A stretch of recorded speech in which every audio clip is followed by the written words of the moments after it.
a higher definition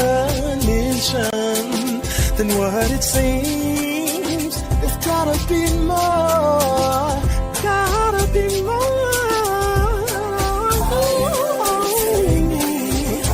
Come on and take me higher, yeah. There's gotta be more, there's gotta be more. I wanna know beyond all the rules and even past the school.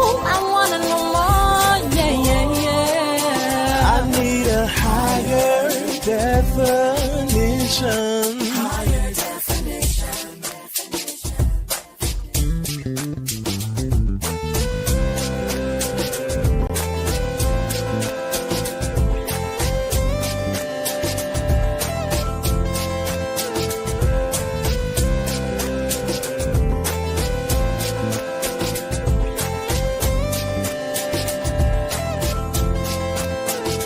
I've been searching for more. When will I find it? When will I see it? What will I do? When will I know? Take me higher. There's gotta be more. Gotta be more. There's gotta be more. I need a higher definition than what it seems. There's gotta be more, gotta be more.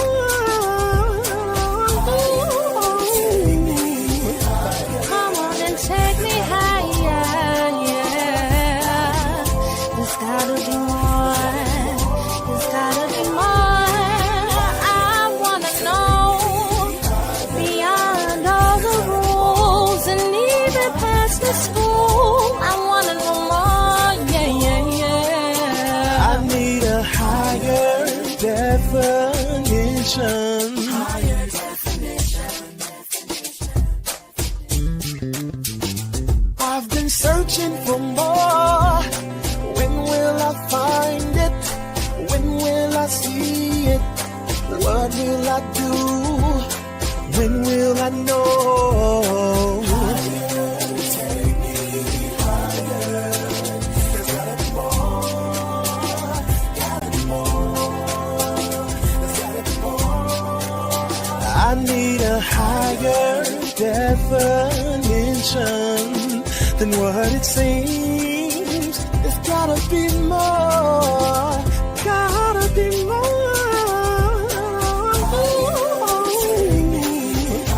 Come on and take me higher, yeah. There's gotta be more, there's gotta be more. I wanna know beyond all the rules and even past the school. I wanna know more, yeah, yeah, yeah. I need a higher definition. Higher definition.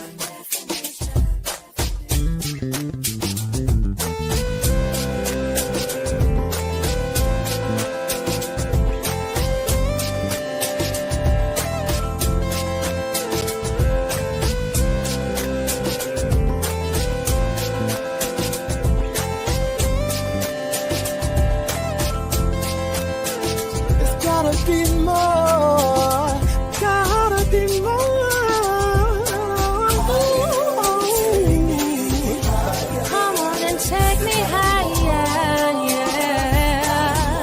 There's gotta be more, there's gotta be more. I wanna know beyond all the rules and even past the school. I wanna know more, yeah, yeah, yeah. I need a higher definition. Higher definition. Well, good evening and welcome to tonight's show about women in politics. The chaos. We're talking about chaos tonight. Thank you for joining us tonight. Before we jump into introductions, I do want to share a brief disclaimer. The views that we'll be sharing on tonight's shows are from our personal experiences and opinions. We do not represent any organization or entity that we may be affiliated with otherwise. So let's get right into it with introductions. And I am going to read the entire bios of all of these wonderful ladies who have agreed to be with us tonight on this show, starting with Dr. Brooks. Dr. Jamel Brooks has over 25 years of experience in supervision and faculty and employee training to include computer technology, business, and healthcare. She has been a business owner, instructor, consultant, program chair, academic dean, test developer, dissertation chair, committee member, and campus president. Dr. Brooks holds a Bachelor of Science from Lander University, an MBA from Webster University, and a doctorate from Capella University. These degrees focus on areas she is most passionate about: computers, healthcare, and business fundamentals. Dr. Brooks has trained hundreds of faculty, including myself, and staff on topics ranging from communications and the art of delegation to the field of computer science, business, and healthcare, and their integrations into the classrooms. Standing behind the philosophy that a strong leader always trains their replacement, Dr. Brooks has dedicated her life to ensuring every moment is a teaching and a learning moment. Dr. Brooks has built teams that met and surpassed accreditation guidelines and expectations. She and her team created classroom environments conducive to students' academic development and promoted and enforced a curriculum that assisted in completing regional and national certifications and licensure for students. She has also acted as a mentor and consultant for professionals entering the management and healthcare administration field or transitioning from industry to education-related roles.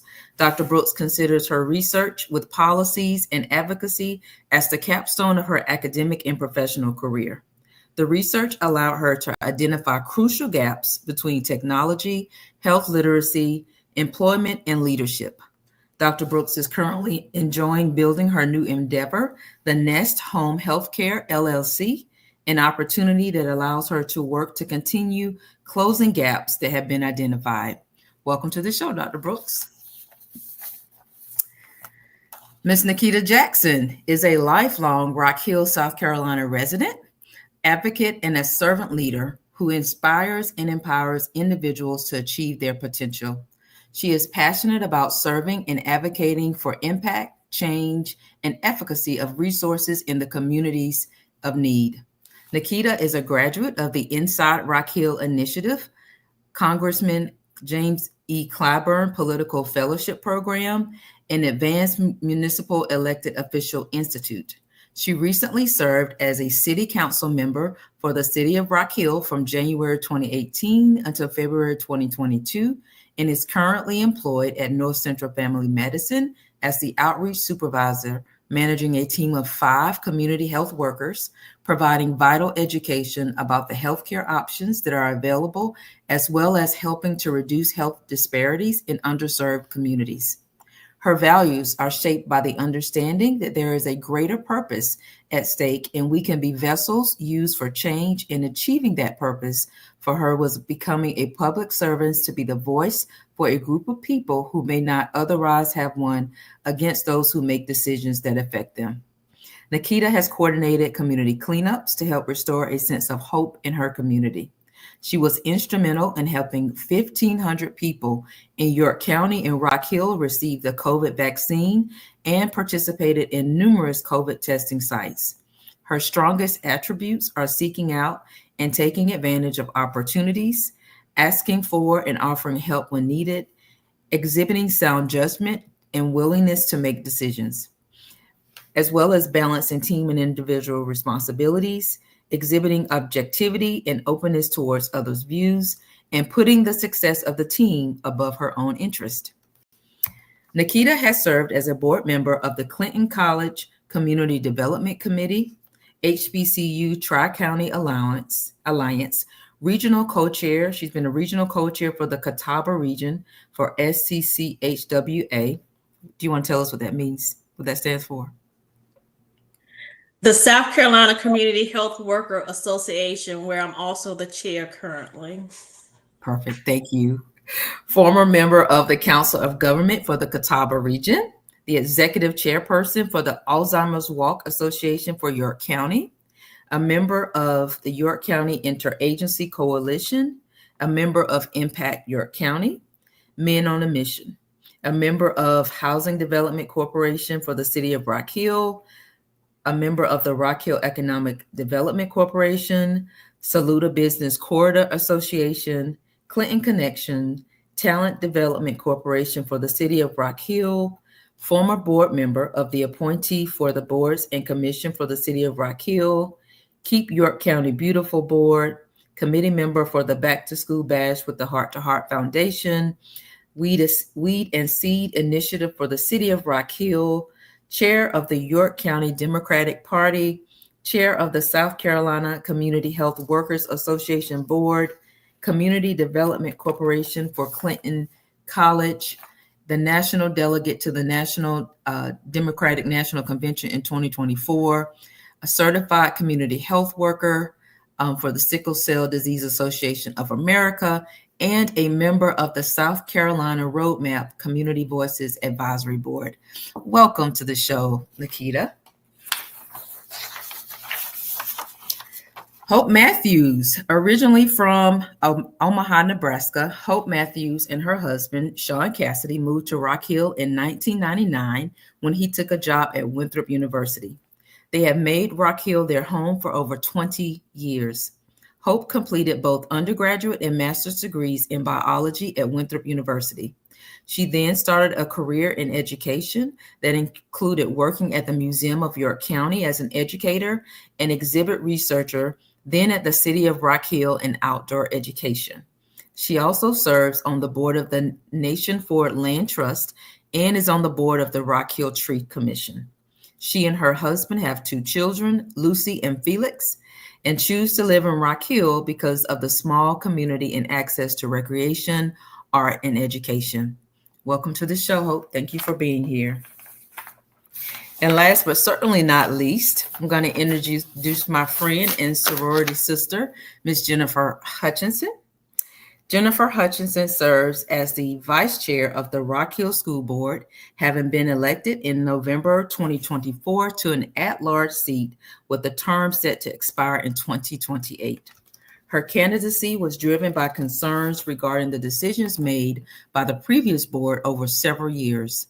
In response, she became actively involved in her children's education, first serving on the School Improvement Council at Cherry Park Elementary, and later joining the parent-teacher organization to ensure her voice was heard at the school level.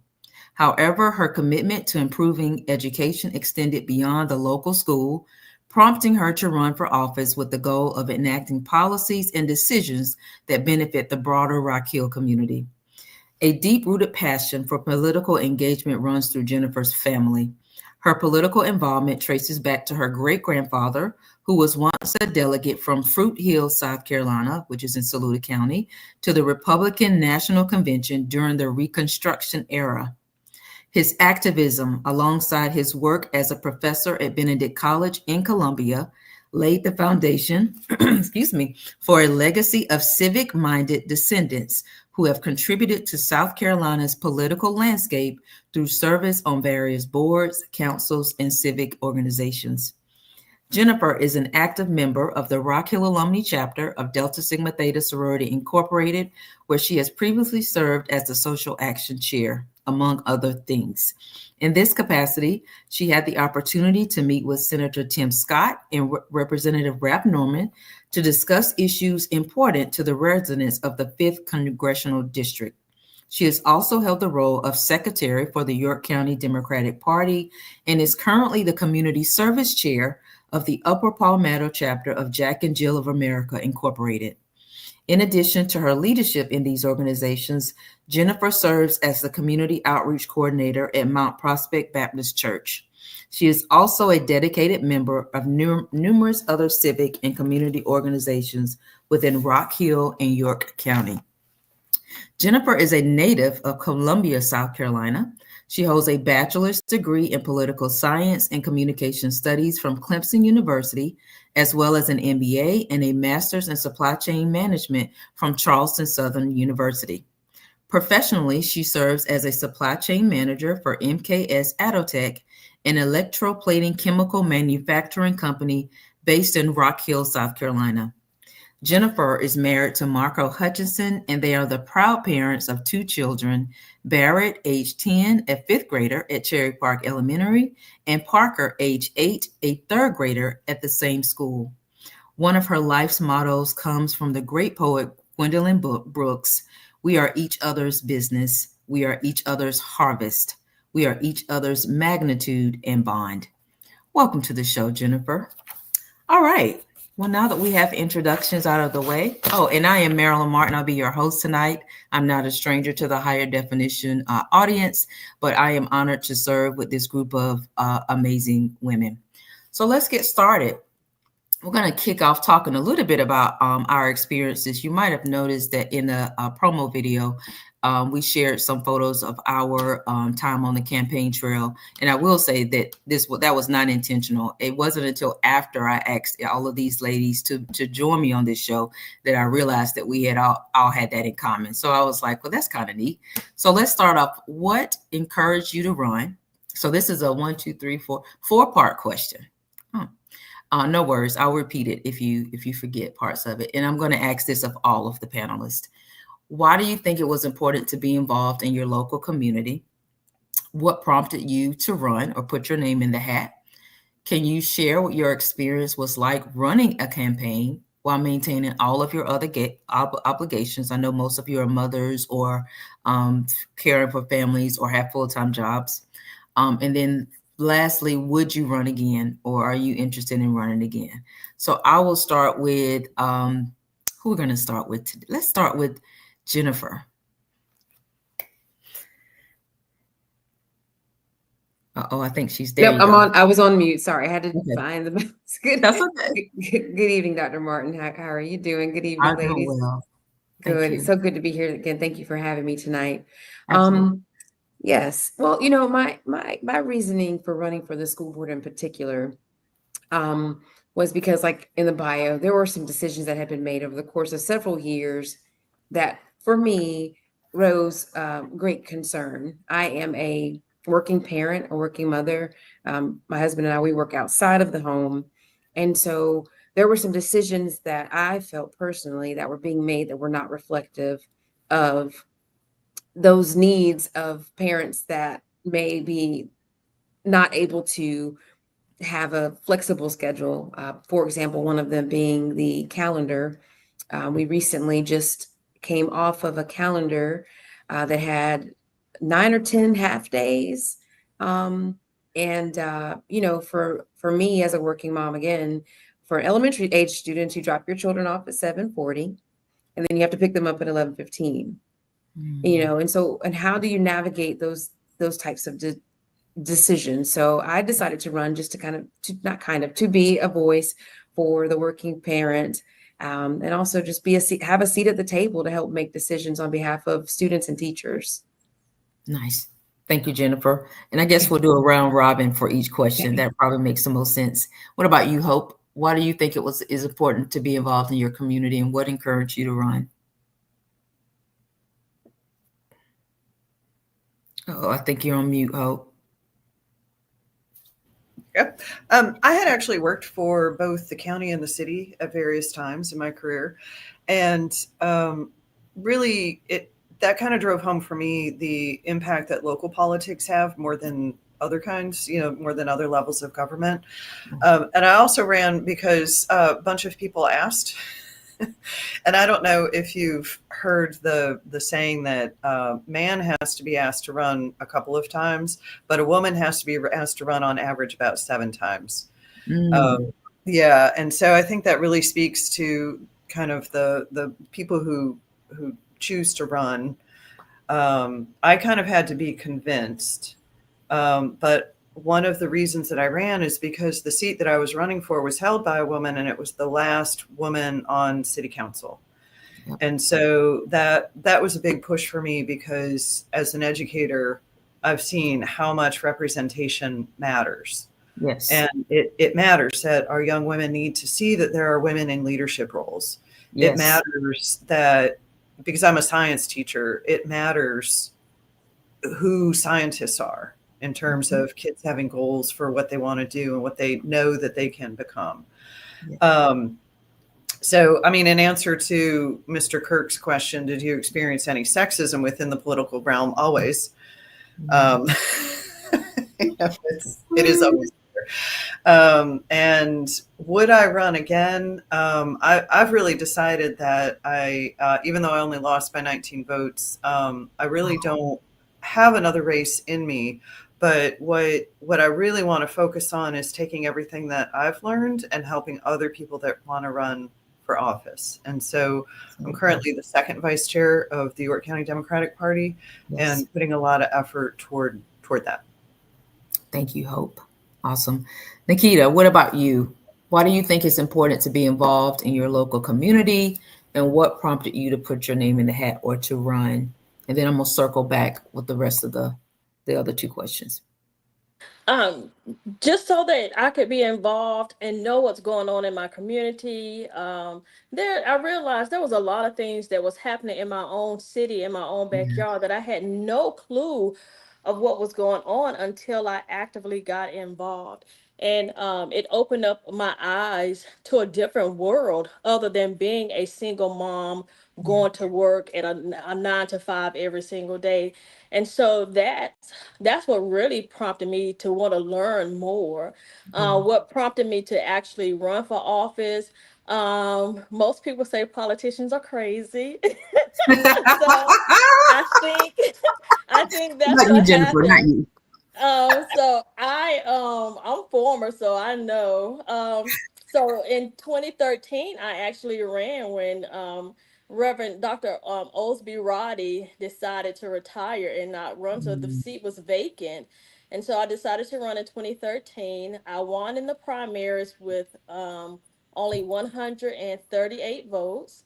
And then I did not obtain the seat and missed it by, I gained 75 votes, but was got received 50 votes less than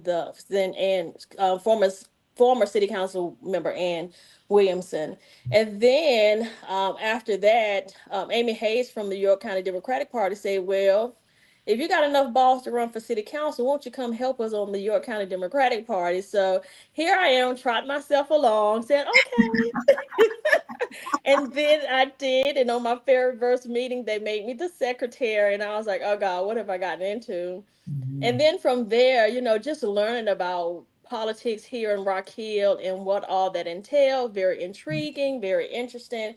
And so it made me just wanted to go to another meeting and to learn more. Then in 2016, they decided to have Congressman Clyburn Political Fellowship Program, and Amy Hayes and Sherry Maber said, Nikita, we think you're a great candidate for this. We will write you a letter of recommendation, and they did, and I was able to get in. I was in the inaugural class of Nice. Congressman Jim Clyburn's political fellowship program, and so that right there just really fueled the fire. Um, After going through that, I realized what it was like to run a full-fledged campaign from start to finish. And so I worked to pick specific people who had great qualities and characteristics in those areas that would lead a successful campaign. And so that's what we did. Everybody stayed in their lane, everybody had their job to do, and when a team member was not able to fulfill the obligations of that week, everybody pitched in so that nothing was left undone. So in 2017, I decided to run, and I did with the help of my great campaign manager, Mr. Antonio Michael. And we received the most votes that any city council member ever received in the city of Rock Hill. And then, so I was on council from 2018 to 2022, and enjoyed it. It was a lot of work. Enjoyed every moment of it. submitted my name again in 2022 and was unsuccessful at retaining the seat. So that was my plight. Would I do it again? We're thinking, I don't know. As you heard in the bio, I got a lot going on as is. So you got to be mindful of how you spread yourself. And Yes. not only that, I love serving people. There's a lot of things going on, and people need help. And a great resource of people to come and find out what's going on and how you can better yourself. To CT's questions, of course, I got all the isms. If you really want to know, but we stood 10 toes down and we did what we needed to do to help serve the citizens of Ward 5, and I enjoyed every waking moment of it. Awesome. Thank you, Nikita. Dr. Brooks, why do you think it's important to be involved in your local community, and what prompted you to run for your seat in District 12? If you don't use your voice, things will occur. If you're not speaking and if you're not at the tables, decisions are being made that directly impact people who look like you or relate to you. And I say this all the time. I didn't just wake up and think, oh, let's run for office. I've been an advocate for people since I was a Brownie Girl Scout, right? Always working to try to help and offer some service. And as you grow into that, you notice that serving people is something you want to do. And so I think for me, it was recognizing that there were so many people in our area who had a voice, but no one was listening to them. And sometimes you don't hear that voice, not just because they don't want to use it, but they're consumed by life. Yes. So if there's a pocket in your life that allows you to free up some time and be the voice for the community, then do that. And so I created a pocket so that I could use that voice. That's my why. I was so glad to see the question from the one and only Pastor Kirk. Yes, we have. And I agree with Ms. Nikita. We have experienced every type ism that there is. This topic is one that could carry on for hours for the female candidate to be able to express some of the things that go on. But I think the most important thing is that we're built for opposition. And so when we are faced with all of the isms, we will rise from those as well. And it sometimes is a harder journey. And I must say, I think that was another one of my driving forces because of the isms. It was my catalyst. Awesome. Thank you, Dr. Brooks. And I will share just briefly about my experience in 2018 when I ran for the school board seat. It was prompted by an issue I was having with my son at the time, academic issue that started with the teacher, no resolved, went to the principal, who was Hezekiah Massey at the time. He was great, still no resolve. And so I ended up meeting with someone at the district level, happened to be Dr. Jones. And I don't think we came to the conclusion that I wanted us to, but what I was impressed by is at both the school level with Mr. Massey as well as Dr. Jones, they listened to my concerns. We talked through some things. And though for those who don't know me, the type of parent I am, I'm a helicopter mom. So if I show up to the school, I'm not the person that you want to be pleased with anything that's going on in the classroom, because I have time. And so that to me, so what I said, to kind of speak to what some of the other ladies said, I think at that time I was working at least 2 jobs because I've been doing that for several years now, right? So working single parent. And so my first thought was, if I am this on top of things most of the time and this happened to my son, what in the world are other people going through, right? Who don't understand the system, who are not in education. And then when I got the call from none other than Pastor Kirk, this was not my intent. He called me one day, I swear, and was like, hey, we need to have some diversity on our ballots. We got to have people to run who's in education, who knows it, who's concerned about students. And I don't even know why I said yes, but I was like, okay. Well, I knew that there was a need, but I didn't think about, to Nikita's point, all the other stuff, the responsibility I already had. Nor did I can admit now that I actually think through, well, if you win, how are you going to put that on top of your schedule? I was just like, okay, thanks for asking. You right, we do need some. And so that's kind of how it evolved. It wasn't a thoughtful process, probably should have been, right, looking back. But I think we did make a dent. Didn't win the seat, but I think if I recall correctly, it was a 65-35 split in vote. And so I think some people were probably questioning why I had the audacity to run against the current chair at the time. But again, I saw the need. I saw the need from a personal standpoint, and I saw the need from a larger, bigger picture standpoint. And so that was kind of my why. And so we'll circle back so we can move on to other topics. My last two questions. You guys have kind of already talked about what your experience was like on your campaign, but if you haven't responded to that question, please chime in, and then we'll do just a round robin on this one.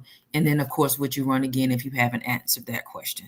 So, Dr. Brooks, we'll start with you, and then Hope, and then Jennifer. And I think, Nikita, you've already answered those two questions for us. So for experience, things that I left off, I want to let all women who are considering, or any person who's considering running, is sometimes you never know where your support will come from. That's true. So don't block yourself in. I think that was one of the things that I had to learn as a candidate. I was a first-time candidate for a state house seat. I went through listen, it's something about if you say, hey, is anybody willing? My hand's always in the air. And I happened to be in the right place at the right time. And I was recommended to do the Emerge.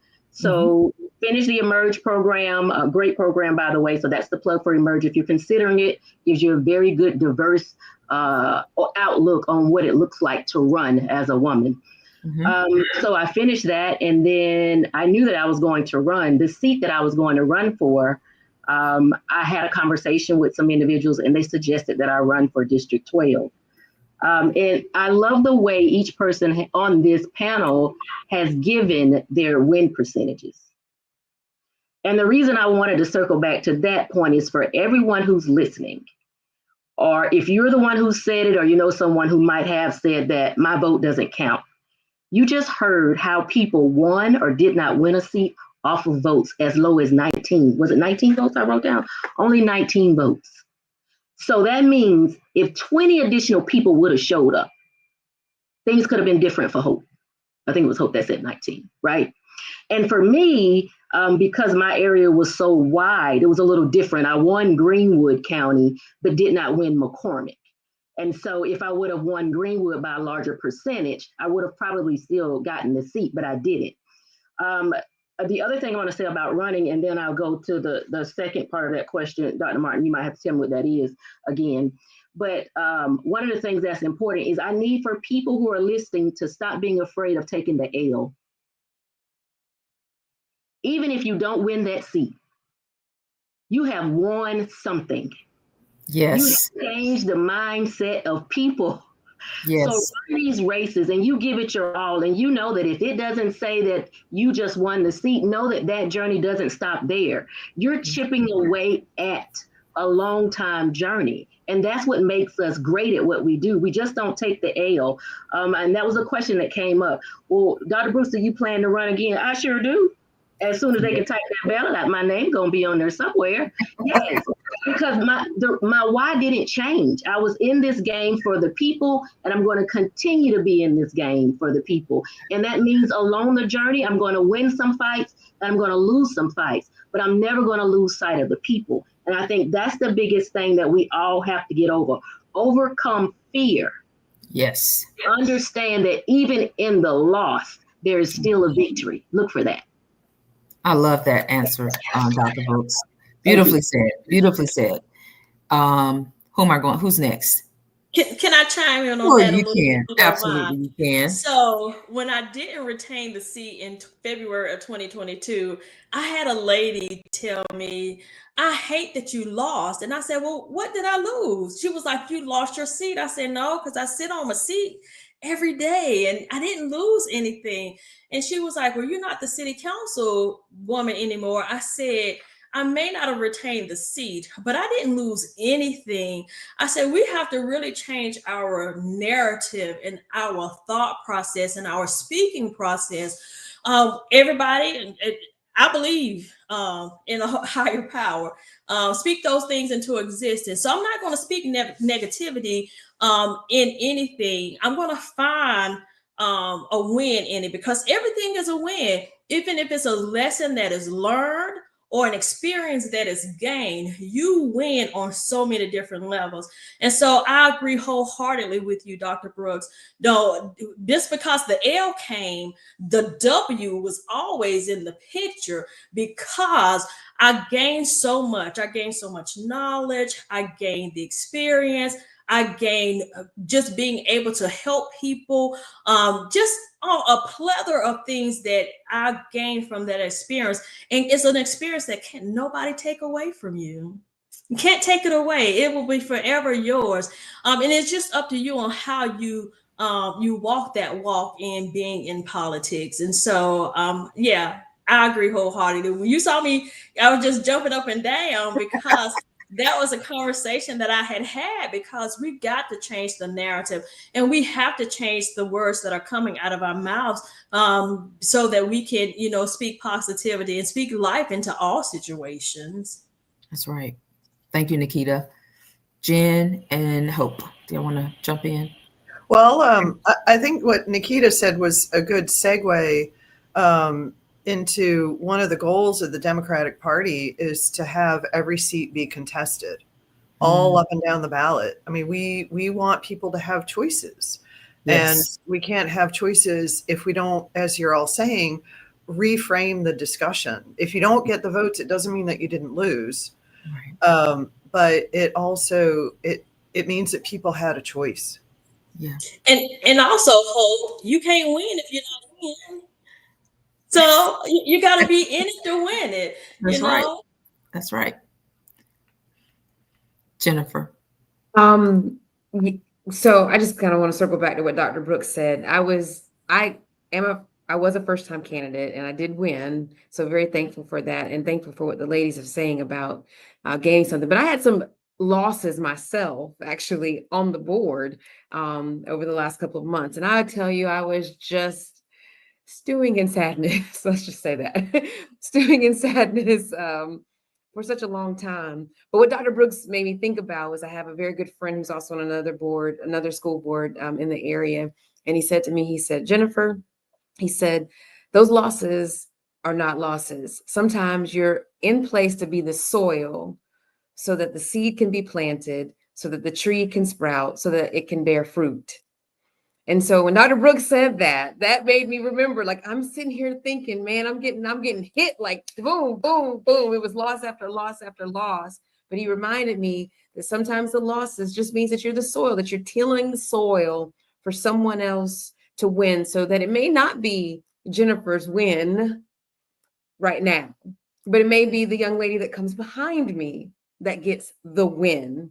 So you just made me think about that, Dr. Brooks, because I had a win on the candidacy, but I was getting hit on the school board. So it's definitely. That's a part of it. But Jen, I'm so glad you shared that because I remember on the campaign trail, that was one of my teammates. I am a co-host for a podcast.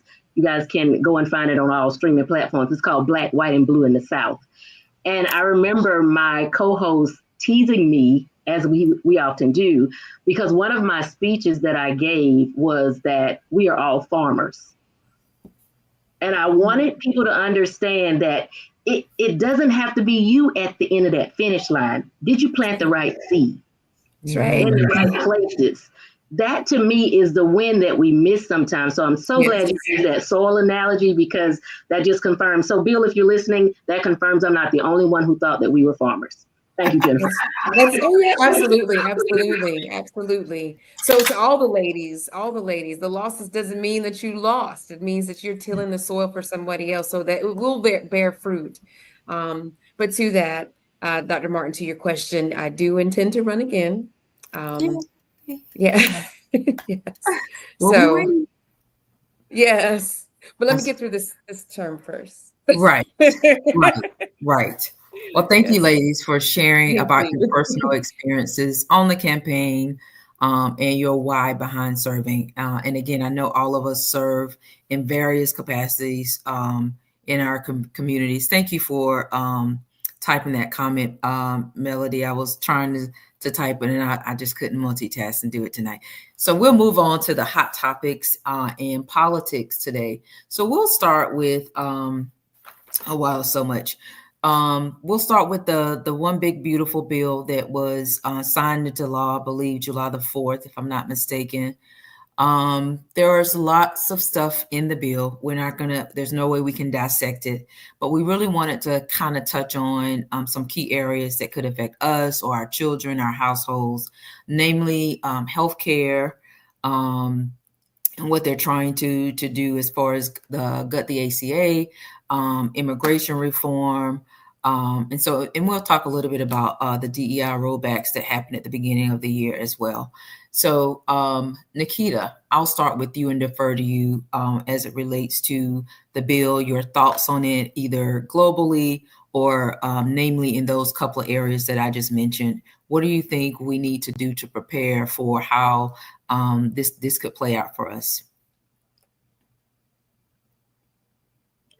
Well, in regards to, because I work in healthcare, Yes. in regards to, can you hear me? Yes, we can hear you. In regards to healthcare, we're going to need to pay attention to the cuts, Medicaid, Social Security benefits, all of that, and SNAP benefits. You know, we look at all of these food deserts, especially here on the south side of Rock Hill that we live in.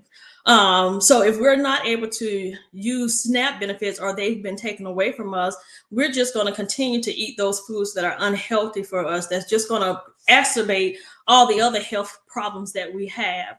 And then for those people who don't currently have insurance but was on Medicaid, and with the potential of having Medicaid being taken away here, all of that is just going to make our healthcare have a poor health system than what we have now, and we're going to have a community that's still not eating healthy and living healthy because of all these cuts, and it's just going to affect every aspect of our lives.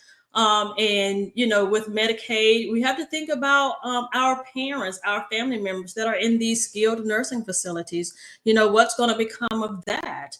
And that right there within itself will cause family members to now have to take on family members where they were being in a facility being taken care of, but now that is going to be brought home. And if you know anything about being a caregiver, or if you've ever been a caregiver, you know, we are some of the strongest people out here. I say we're strong on the outside, but in the inside, you know, the stress of being a caregiver and still working, maintaining a household and doing all these other things, you know, that you hear that we're doing. And that's just me. Just imagine the work and family Marilyn, who's Dr. Martin, who's working 2 jobs. You know, all of these things are going to have a negative effect on what's going to happen. I just tell people all the time to study to show thyself approved, be ready, have a plan in place, you know, reach out. We just had the back to school bash. There were a lot of resources out there. We're going to have to find those resources that's going to be that will be able to help people in times of need, because they're there. But that's where we are. And not only that, how can we combat this? There's an election coming up in 2026 that we can make a world of a difference. And as Dr. Brooks has said, you know, these votes do matter. Your vote matters. It's your voice. And so we now have to start having candidates that's going to be on the ballot and on the tickets that's going to continue to work on behalf of the people.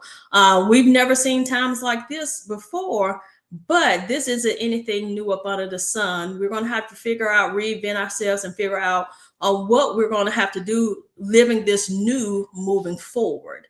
And so, you know, reach out to those resources and And South Carolina never did take the Medicaid bid, which hurt us, and that was money that we could have received for the state to help us live a healthier lifestyle.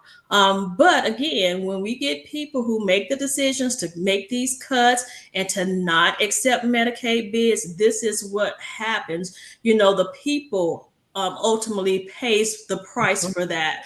And I tell people all the time, your elected officials are on Medicaid. They get state health insurance.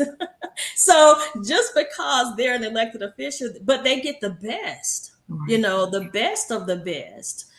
Even though it's state funded, they get the best of the best. And so just imagine someone who hasn't been to the doctor, all the health concerns that they could possibly have going on that they're not aware of because one, they're either underinsured or uninsured. But I'm going to put in a plug out there. North Central Family Medicine, we accept the underinsured and uninsured, and we take care of every health issue from the womb to the tomb, including behavioral health and nutrition. So when I say we got to go out here and study to show ourselves approved, we're going to have to find these resources that's going to benefit the lifestyle that we're going to be living moving forward.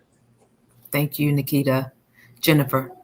Well, actually, I was going to tag team with Hope on this one because she is an educator. So speaking from the perspective of her being an educator and myself being on a school board, it's tough right now. I did read the other day that there was 2 weeks ago, the Trump administration put a pause or a hold on $5 billion of education funding.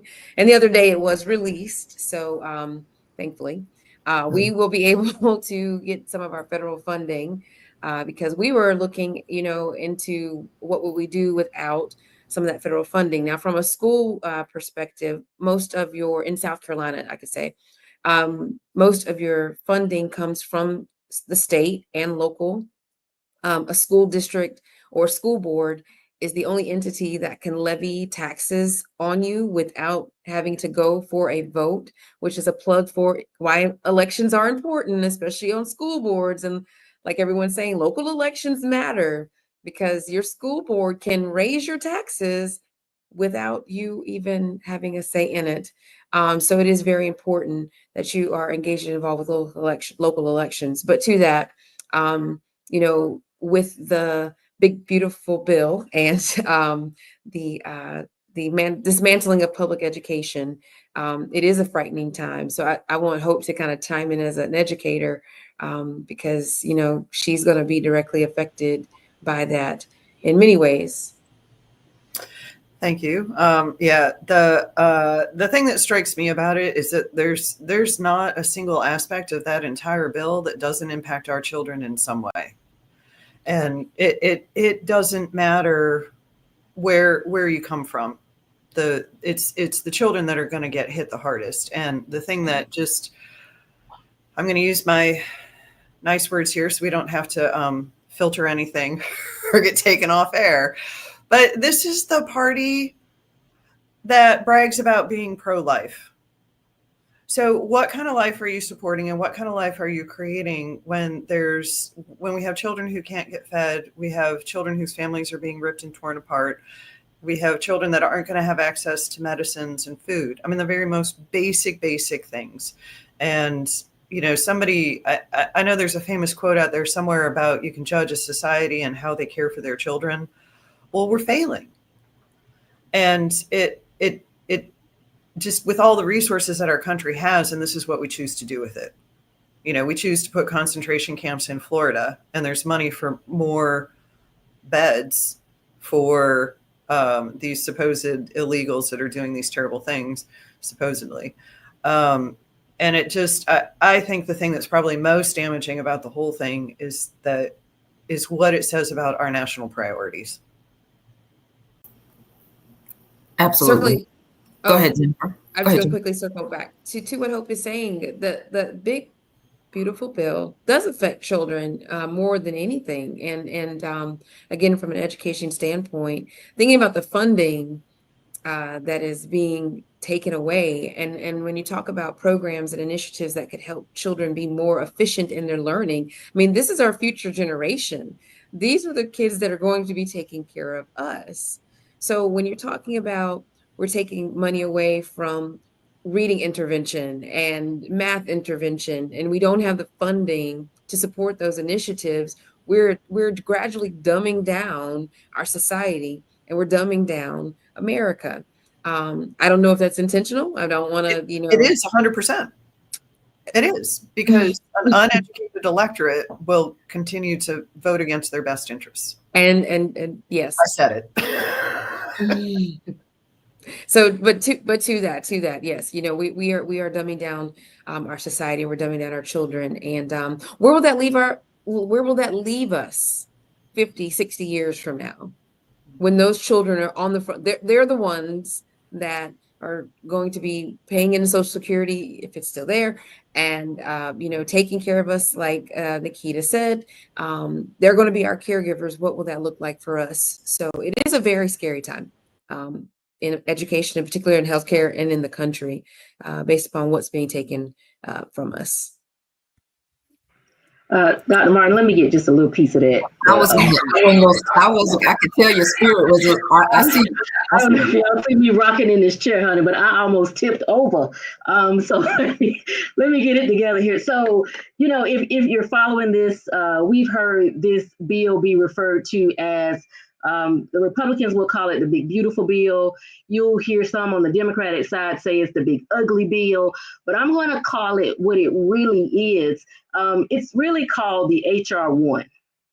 And let's think about this. I'm big on analogy, so stick with me here. HR, as we know it, is like human resources, right? In your local department, wherever you work. And what happens is the HR department at your job typically ensures that all of the employees have the resources that they need, right? So they're making sure you get your open enrollment done. They're making sure if you can get your gym memberships at a discount. They're making sure if you're able to get mental health treatment through the job and not have to pay. That's what the HR role does. HR impacts everybody within the organization. This bill, HR 1, is impacting everyone in the nation. So I know they're going to throw these names at you, but here's the bottom line.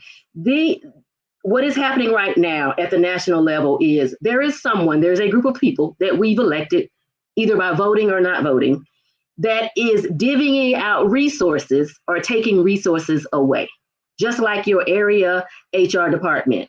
And here's what I want you to understand. And I said this in a post a couple days ago to another friend of mine. And here's the thing I need for you to understand. Whenever you write a policy or a plan to negatively impact one population, it will have an impact on all populations. And for those who don't get it, stick with me as we go a little bit further. Think about your body. You have limbs on your body.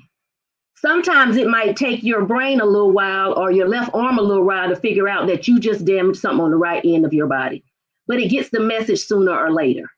And what we've got to realize is that if we look at these United States as one body, the more we try to cause damage to a certain limb or a certain part of it, we are damaging the entire nation. By carving out these resources, if you're looking at the Medicaid cuts from, a state level, right? South Carolina is showing anywhere from 13.9 to 14.3 poverty. That's where we're running, right there. Each city and county might be different, but overall, that's where we're running. If you take away the resources that are needed, not wanted, needed, we need health care. It's not an option. We don't wake up and say, I think I want it. You need it. Without health care, you end up causing more damage than good. So if we're trying to make sure that we are taking care of a population, the last thing we need to do is stop stripping or try to strip away funding from the things that will help us. When you're looking at reducing the amount that pays out from a Medicaid standpoint, you can consider the reimbursement scale.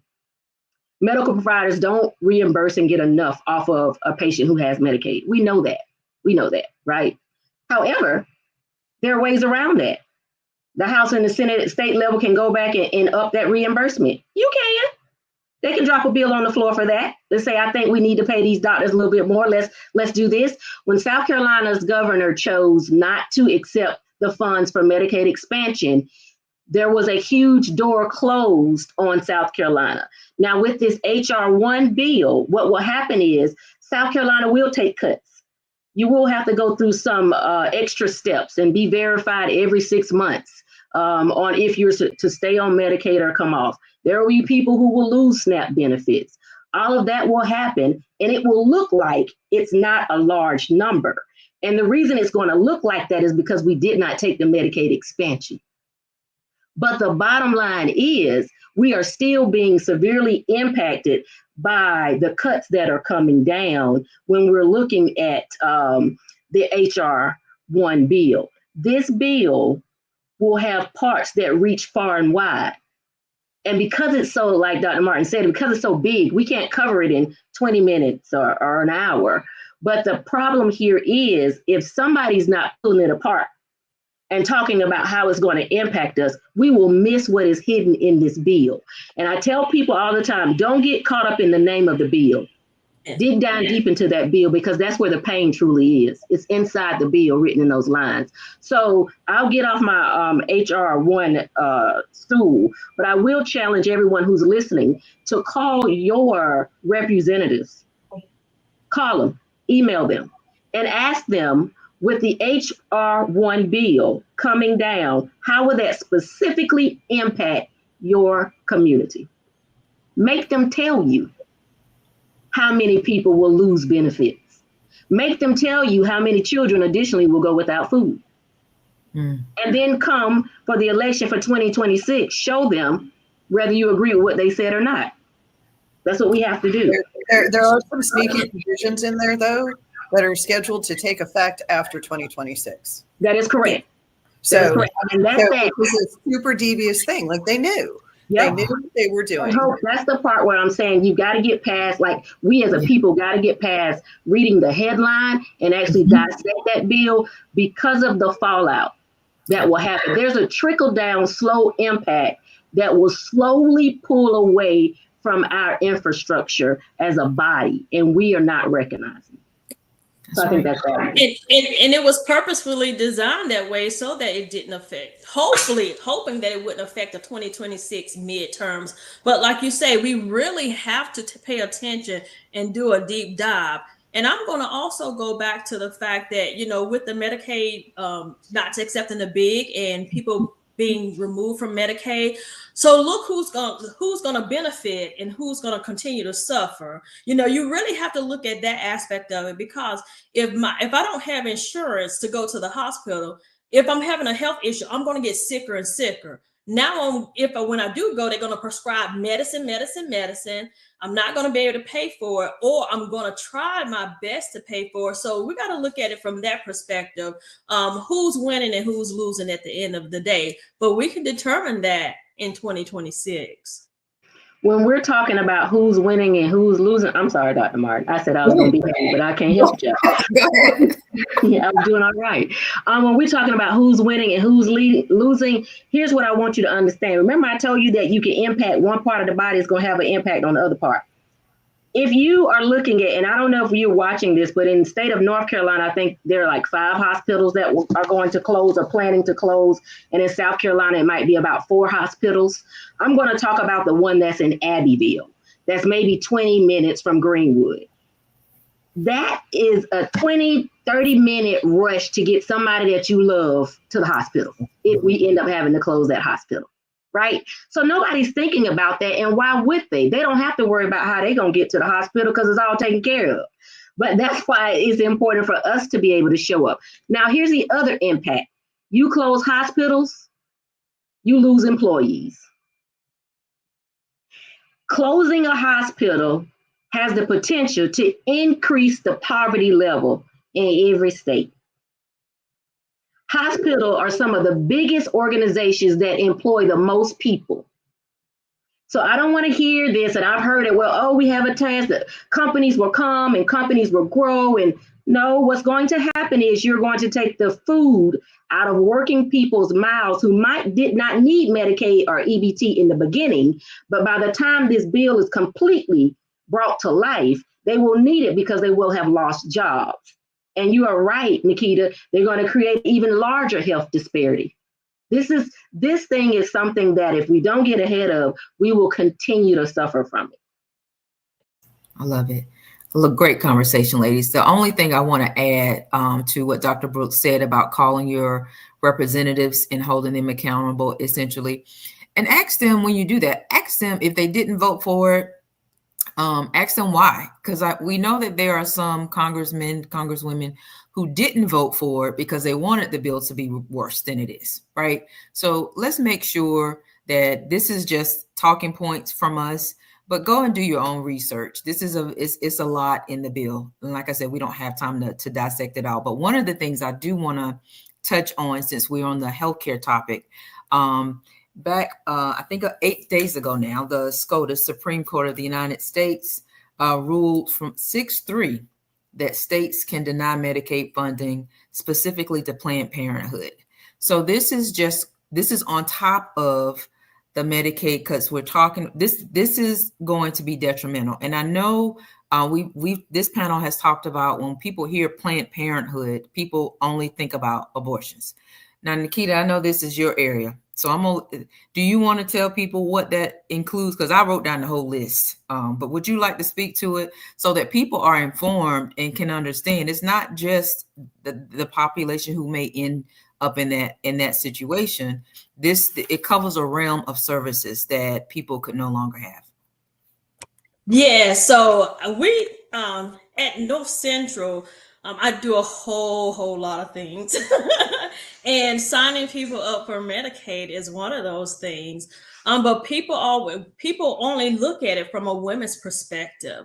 You know, men can benefit from being on Medicaid and can help with and I tell men all the time, they say, no, we don't want it, but you can go have your prostate checked. That's covered under that. That's part of Planned Parenthood. Men, I know it's a little tricky conversation, but you can have a vasectomy so that you don't recreate or cause a woman to become pregnant. So there's an array, a lot of things that Medicaid, cutting Planned Parenthood is going to affect. What about these women who need to go out and have breast exams? Catching cancers early, detecting some things that are going on in our bodies. And so it's going to have a negative impact on our health system in so many different ways. We've seen it to where people have had passengers to come back and they're not on Medicaid. So we're scrambling, trying to get them emergency Medicaid just to cover the fact that now they have abnormal cervical cells. And now we have to send them somewhere else so that they can go get the necessary treatment so that they can avoid having the cancer to grow and spread, and then potentially they expire from the cancer because of the lack of health care and going to the doctor. We see it all the time with ladies who haven't had mammograms in over 5 years, having to find a lump or just have an abnormal breast and not thinking anything of it because one breast should be larger than the other. And but just things of that nature, we have to realize that it's really going to take a toll on our healthcare system, our lives, and then just losing your life to that and having your family members to go on. It's going to impact it dramatically. And I do want to say the article that I read about the 6-3 decision, it said that this decision could lead to 200 clinics being closed nationwide. And so, again, that trickle down effect is definitely what we'll eventually see and feel. And I think what we also probably want to remember is that we're talking about healthcare, and of course, we all think that everyone should have access to healthcare. But when we're talking about things like in reference to Dr. Brooks' point, as far as the layoffs that could come from the closures of hospitals and clinics and things of that nature, our basic needs have to be met before we start thinking about our healthcare. We got to have a roof over our head. We got to have food on our table. And if you're in a situation where you may be laid off or lost your job, then you may not, and you don't have health insurance, then you definitely may not have the resources to take care of yourself by way of getting the preventative exams that Nikita is talking about, which is always the best approach, or just, going to the doctor when there's a flare up or you're not feeling well. A lot of times we'll just push through it because many people can't miss work. So all of these things are related. And so I just wanted to highlight that as well. And Let me, go ahead, Nikita, and then I'll go after you. I was going to say, you hit on some other key points that I missed. These hospitals that are closing, Dr. Brooks, we've had some federally qualified community health centers to have closed who offer services for the uninsured and underinsured. And so we provide a place for people to come get health care, even if they are uninsured or underinsured. And we just want to let them know to utilize those services as well, because we are board certified doctors, board certified nurse practitioners, certified MAs, registered nurses, LPN. We have to be bona fide and certified to practice healthcare at North Central. So don't allow someone to tell you that if you go to North Central or a federally qualified community health center, that's not true healthcare. That is not true. We have to go through the same certification and education that any doctor that has their own practice takes, the same boards and all of that. But we're here to provide service to the community who are in need and otherwise couldn't get it. I just wanted to back up and give Dr. Martin a shout out for mentioning one of my favorite theorists. I don't know if y'all caught that, but she threw out a little Maslow's hierarchy of needs. If the basic needs ain't met, ain't nothing else gonna be met. I appreciate that. So I think that's really important. So let me tell you what they did to us with the plan. And this is Jamil speaking. I speak for Jamil. I'm gonna tell you what they did for us with the Planned Parenthood. Planned Parenthood offers an array of services, but a lot of times in politics, candidates want to win seats. And the way you win seats is you find the passion point of the voting population. The voting population. So some of the individuals who are not expected to vote, hadn't voted in years, a candidate may not be trying to appeal to that person. They're appealing to the voting population. And what is happening with the 6-3 vote, that's not surprising to me, the way that Supreme Court is stacked. I think we knew that in April when our last hope retired off of the Supreme Court. So I think we kind of saw that coming.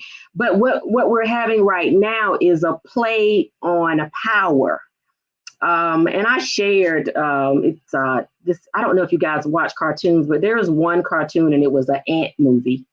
And in the ant movie, there was one predator that stood on top of a hill, and that predator asked the rest of his army what happened. And they said, oh, it's just one little ant, nothing to worry about. And the predator threw one pea at them and said, one ant? And they said, yep, we wasn't worried. And then he threw a second and a third, and they say, still not worried. And then he opened up and threw a whole bunch of little peas at his team. And he said, if one of them is able to convince, and I'm paraphrasing, the rest of them, that's trouble. So I'm saying to us, if you're bothered by what I consider a complete attack on healthcare for a vulnerable population, if you're bothered by that, let me be the one ant that's going to convince the rest of the ants to come on and start fighting and show up in 2026 and 2028. Because you have people who need health care, and Planned Parenthood had one word, one buzzword that drove everyone crazy. And that buzzword was abortion. And for some reason, people believe that was all that Planned Parenthood did, and that's not so. Planned Parenthood offers health care services to those that are uninsured or underinsured. And I think a good analogy was given by Dr. Martin when she said, so what if you lose your job and you're not able to have insurance? And for those of us that have worked and left a job, I know you got that statement in the mail that told you about COBRA. I don't know about y'all, but I can't pay COBRA. No. So we need to understand that everyone will be in a position at times where you can't afford health care. But don't you need to prepare for the times that you're not in that position? How do we want to see the poverty gap shrink? How do we want to see America really be what it's supposed to be if we continue to put in barriers and roadblocks that widen the gap for people just to sustain life? At this point, we're fighting to sustain, not necessarily excel.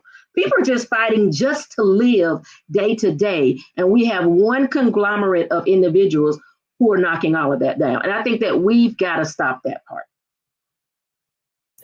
I love it, Dr. Brooks. Listen, I'm gonna read this list because we want the people to be informed. And it's not even the all-inclusive list, but Planned Parenthood includes abortion, birth control, pregnancy testing, HIV services, STD testing and treatments, cancer screenings, as Nikita has already mentioned, vasectomies, as Nikita has already mentioned, wellness exams, as we've already talked about, vaccines, pap smears, pregnancy services, and more. Okay, the whole I didn't get the more stuff, but we want to be informed and make sure that we are not baited by that word come the next election cycle. And I think I saw a question from Ms. Jackson about why wouldn't they just not cover the, can you put that comment back up, please? Why wouldn't the procedure of an abortion not be a covered service under the bill versus what has happened? My short answer to that is because they're not for the people, right? At the end of the day, it's almost like what Hope said. Some people say they're pro-life, but how can you be pro-life when the services I just read off are the ones that you'll need past being a baby, right? Past, and I think that's also a stigma when it comes to Medicaid. You know, you have Medicaid and pregnant women. People think more about children, but it's also, these services also affect adults, men and women. So you want to make sure that you are, again, informed, call your local congressman, and hold them accountable for making these decisions. Okay. Thank you for putting the comment up. We're not going to get through this list. Let's hop over to, I did want to talk about, Jennifer, as far as school funding, the vouchers, using public funds. Did you want to touch on that? Poor Hope. Hope is about to lose it already. But I wanted us to explain how that works, because I know some people are probably asking themselves, so what do you mean private schools, funded by public? Can you explain that gray area, we'll call it, to our listeners? Oh, well, okay. So in 2024, the South Carolina legislature had a provision to have our state funding from the SC lottery, to have those dollars allocated to public and private charters. That was struck down by the state Supreme Court because that was designated as unconstitutional to our state constitution. Well, in the end of 2024 into 2025, the majority party came back and rewrote it, and it says now that that money that was initially going to be allocated directly to private and charter schools can now be put into a trust, and then that trust can pay for private and charter schools. And that is a direct attack against public education. And being a person that sits on a school board for the school district, that's detrimental to our funding. I believe the Rock Hill School District is slated to lose about $800,000 in funding due to this. York County schools overall are close to about $2 million that we're going to be losing out of York County, out of the 4 York County school districts due to this. But essentially what this says is that public tax dollars will now be allocated to private schools. And in that, if you are a student or family that wants to send your child to private school, you can apply for this voucher, and you can then send your children. Here's the part about private schools that people don't like to talk about. Private schools can deny you to even come, and they can decide they don't like the way your hair is on your head and deny you the opportunity to come to your school. They have their own standards as far as admission. They have their own standards as far as teachers. They have their own boards that are separate, and they follow their own rules. So when we're talking about public dollars going to private entities, that is the antithesis of what we should be doing to educate our populace. So I'm going to also tag team again with the educator on this one because again, this is a direct reflect. I did see a question that said, why do we depend on federal funding? We actually don't depend on federal funding as much. School districts are typically, we typically get about 80 to 90% state funding, state and local funding, to about 10% federal funding. The 10% is important, but that state funding is critical. So when you're talking about hundreds of thousands of dollars moving out of public schools, you're talking about larger classroom sizes. You're talking about less teachers. Again, we're talking about programs that could benefit children, food. Some school districts have grants and vouchers that can help pay for food. So you lose a lot when you're talking about losing state dollars. So I'm also going to lean on Hope. She's the educator. I don't know that I have a whole lot to add because you explained it all so well. The thing is, though, that I think one important thing that surprised me in all of that is that the what are called the 504 services and the IEPs IEPs are individual education plans. Private schools, as I understand it, are not required to honor those individual education plans and 504s. And I mean, it's difficult enough in the public school system to get those services for your kids. And you know, it just the amount of shifting that it's going to cause and resources that it's going to take from schools. I mean, we are already, I mean, I know people think that we're indoctrinating kids, which I don't know where that comes from, because really, if I had the superpowers to indoctrinate children, I would be getting them to turn in their assignments and bring a pencil to class. So I don't know. I don't know how people think that our public dollars are actually being spent in the classroom. But it's just part of a bigger movement to defund schools and just take resources away from education, because of what I said earlier, is that if people are not educated, then they vote against their own interests. And let me just speak to that again, what Hope just said. The federal government, the Department of Education, is not indoctrinating students. Educational standards are set by each individual state. What our children are learning in our South Carolina classrooms are set by the State Department of Education. When we're talking about testing like SC Ready, when we're talking about our MAP testing, when we're talking about all of the things, our end of course grades and all of the things that our students need to touch and meet, that is set by the State Department of Education, not the federal government. The federal government's role in education is to support those children that have those IEPs, those children that in Rock Hill schools, what we call exceptional students, those students that are what most people know as special needs children, IEP or 504. Federal dollars are designed to support those students. And as the populace grows, losing those federal dollars are critical.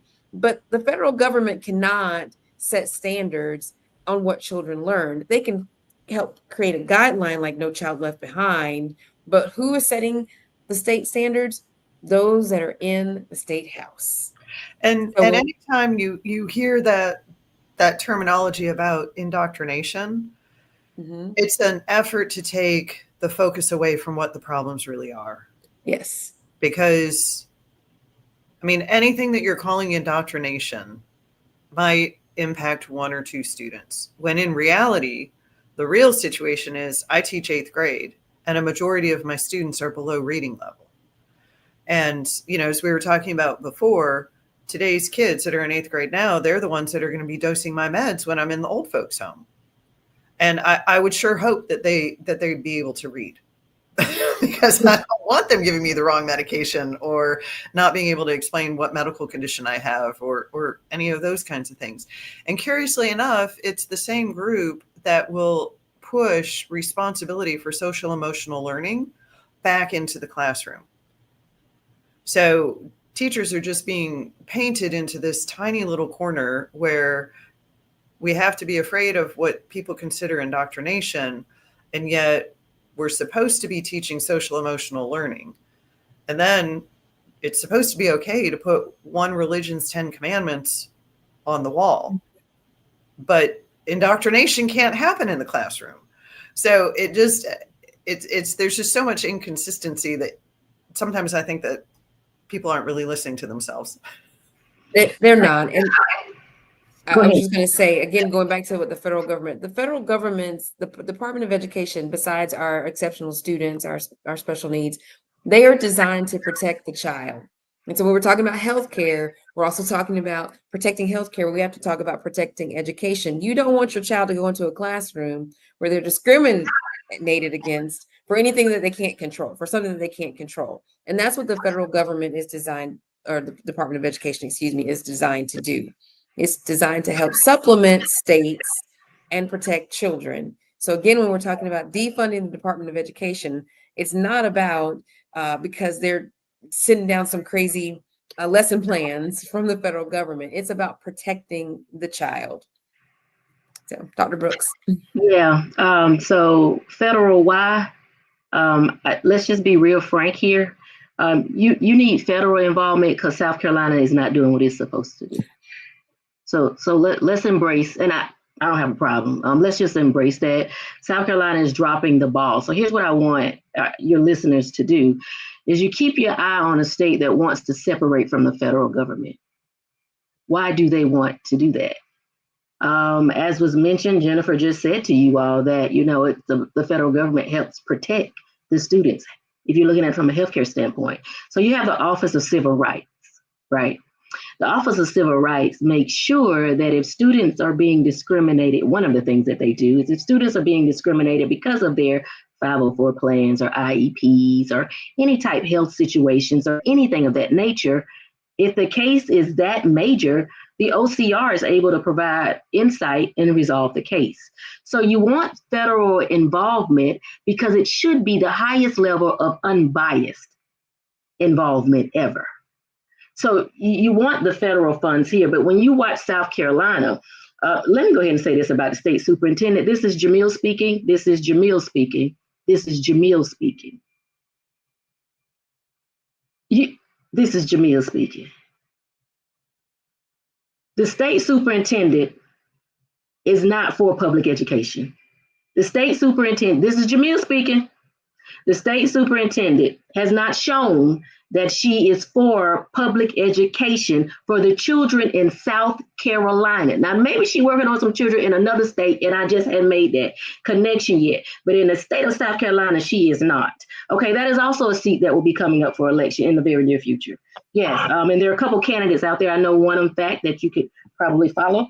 But if we're going to talk about indoctrination, nothing is more indoctrinating than PragerU. That's right. Y'all go ahead and Google that and find out about Christopher Columbus and Google how the slaves wanted slavery. It was voluntary. That is the organization that the state superintendent, I'm talking about South Carolina State Superintendent of Education, has entered into a contract to ensure that PragerU is accessible for South Carolina students in the public school. Now that's indoctrination. Because I don't know about anybody else, but I don't know too many slaves that wanted to be slaves. No, not at all. Ladies, I just want to add one more thing before we go to our wrap up and final comments and sharing some resources that people can tap into after this show. Dr. Brooks mentioned COBRA in her comment a while back. I have been in the position of being laid off. That insurance is not affordable, period, to most people. Maybe some people, they can't afford it. I want people to understand that Obamacare, as they call it, the Affordable Care Act, the healthcare coverage on the exchange, it does have a place in people's lives. I had it for the months when I wasn't covered by a group plan, but it's also, it fills that gap. And so part of the bill is also coming for the AC. They've been trying to undo that for years now, right? So when you're voting your interest, you may not have ever been laid off in your entire life.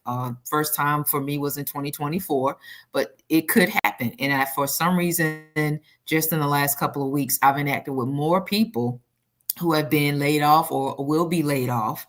So think about that. There are good things that the federal government has done. The ACA is one of them. Those being able to have access to healthcare without being employed, and more often than not, the people who have access to those plans, they're in a gap. So they make too much to get Medicaid, right? But they can't afford to go out and buy a policy from United Healthcare, Blue Cross, and Blue Shield. So think about that as well when it comes to voting your interest, and not just your interest now, but considering those around you and what could happen, right? Okay, ladies, we got 9 minutes to do closing comments and wrap ups. Let's start with this is going to be interesting. Let's start with the resources that our viewers can tap into. Anybody can start, apps, websites. Where can people go to either dissect these bills, the legislation, to get news alerts? Where can they go? Anybody? I'm gonna throw out 5 calls. 5, the word 5 calls. That will help you on your federal level. For the state, you can go to SC Legislature and you can find out about all the bills that are being put forth before the state. But also, it's just as far as resources in the community. United Way, reach out to United Way. They have a listing of all the resources in the community for anybody. And call 211, 211 or 311. You can call and get a list of resources that way. I'm a walking resource. If I can't pick up, I'll call you back. I'll see the number. But I'm at North Central Monday through Friday from 8 a.m. to 5 p.m. Stop by, see me. I can break away and answer a couple questions. But also the York County Democratic Party headquarters. We're currently open on Wednesdays and Fridays from 12 until 3-ish. It's kind of been slow, so our volunteers, our office managers have been leaving about 3 o'clock, but they're there to answer questions and to direct those questions to myself or any other board members that will be able to assist. Please call over. We have a list of these candidates that's vying for seats in 2026. They reach out to the York County Democratic Party headquarters. There are going to be events here locally to bring these candidates here to Rock Hill, to York County, so that you can come out and hear what they're saying and ask of them questions. I want to leave with this. Elected officials work for you, the people. The people do not work for the elected officials. They don't have a job if you don't vote for them. But when you vote, when you choose not to vote, that's a vote for them. And so we got to really change our narrative, our conversation, and our thought process, and ensure that we have the right candidate. This is going to be a plug.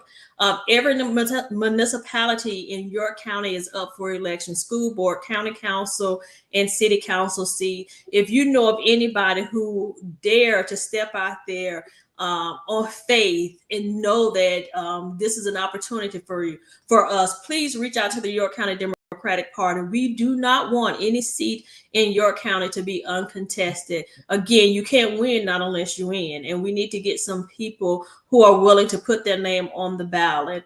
You have a group of ladies here who have been through the fire. We can walk you through, talk you through, hold your hand through the process. And it's not as bad as people say it is, but it will be very self-rewarding once you take that leap of faith and you take the opportunity to be able to serve people in your community. So don't be afraid, reach out, and we're ready. We're ready to help someone who's willing to put your name on the ballot, because as you hear, we need people who are going to fight for the least of us. That's right. Thank you, Nikita. Dr. Brooks? I'll jump in and say scvotes.org. Definitely is a good resource. And I think it's Ballotpedia I think it's Ballotpedia is another one.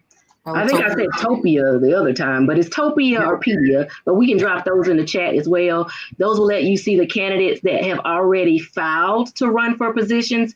And that Ballotpedia or Ballotopia, we got to get that together, is really good because the candidate fills out a survey and you can kind of learn about the candidate. I am the first vice chair of the Greenwood Democratic Party. And so I can go ahead and extend this invitation to you. We're big into, just like other parties, county parties, we're big into bringing the candidates in. So on August the 2nd, we will have all of the candidates that are currently on the slate to run to replace one of our senators. So, and it's Lindsey Graham. It's a seat that we definitely got to get replaced. And so this Lindsey Graham, I think, has held the seat for 20 years. So this will be interesting to have this race. We've had the school board candidate that is running against the current not school board candidate. We've had the state superintendent candidate who's running against the sitting superintendent. You can definitely go to our website. It's Greenwood Democratic. You'll be able to, the Democrat page, you'll be able to pull that up and look at all the videos from the candidates. And our candidates are local as well as statewide. So you may run across one that you'll see on yours. And I will say to people, the biggest resource we can extend to you is knowledge. That's right. That's the biggest resource. And so when we give you these, when you have party meetings, thank you, Ballotpedia. When you have party meetings that hold and bring in candidates, make time to go and hear what these people have to say. So, because the scariest voter to me is an uninformed voter. Absolutely. I've worked as a poll manager, and you would be amazed at the number of people who come into the ballot box and don't see a name that they recognize, and they abandon their whole ballot. Yep. Because they don't see that one name, they don't vote for anyone else. So just being an informed voter, attending the party meetings, look on the websites, do your research. Knowledge is the strongest, most powerful resource out there. Thank you, Dr. Brooke. Jennifer. And once the candidates are in office, go to the meetings. Go to the meetings. Go to your school board, your city council, your county council. Go to the meetings and sit in the audience and listen to what's being said. Listen to the decisions that are being made on your behalf, because these people are determining your future. And that, again, like Dr. Brooks says, knowledge is the best resource. Yes, yes, yes. But you have to be present and be in the room to understand what's happening. I'm going to say from personal experience, nothing makes you more nervous than a room full of people that are waiting to hear what you have to say and to hold you accountable. So you have to show up and hold your candidates and your elected officials at that point accountable for the decisions that they're made for you. You can go to rockhillschools.org. You can go to yorkcounty.gov. You can go to the cityofrockhill.gov. If you're living in this area, to find out when your council meetings are, go to the meeting, sit in the audience, and then ask the questions. Because when you're there, minds can be changed. Thank you, Jennifer. Hope. Well, I feel like the list has been pretty much covered. The only other thing that I will add is that one of the things that the Democratic Party is best known for is grassroots organizing. Yes. So if you don't already know what your precinct is, if I say precinct and you're like, what is that? Figure out what your precinct is. Find out who your precinct leader is. If your precinct doesn't have a leader, then be that leader. It doesn't take a whole lot to get out and get to know your neighbors. We're doing a lot of work here in York County to get our precincts organized. And like Nikita said, we've got volunteers in our office, and come election time, the week of the election, that's not when we want to be getting people organized to make phone calls and to go knock on doors, right? All of that starts now. And Dr. Brooks talked about being a poll worker. We need those people. We need people who will be in the polls and they can say, hey, there's something not going right here. And so, like I said, if you don't know what your precinct is, and if you don't know your precinct leader, make those connections. Awesome. Thank you, Hope. Well, ladies, thank you for this engaging, thoughtful conversation. I truly enjoyed it. Higher Definition Radio, thank you for having us. And we hope you all have a safe and blessed week. Good night. Thank you. Thank you. Good night.